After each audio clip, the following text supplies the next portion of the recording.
Arizona, homeowner's best friend.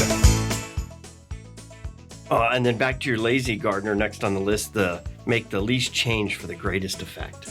Oh my gosh. Okay, so this is trying not to work too hard to make something happen is one way that I look at that.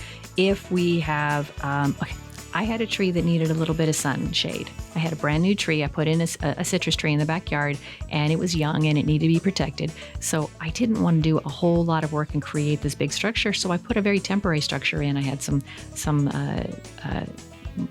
reed fence that I just draped over a metal structure and left it there. Now that was a man-made structure, but I didn't put a lot of effort into it.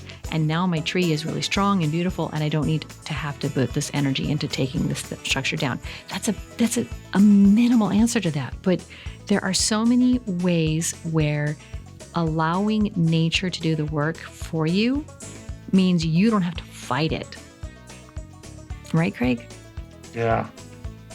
I mean, and I just go with the flow. It's you just watch for the flows. Observation. The first premise of permaculture and the last premise of permaculture is observe. Yeah. And I've said this for years. You've heard me say this, Romy, that spend at least a year on a property before you make any major changes.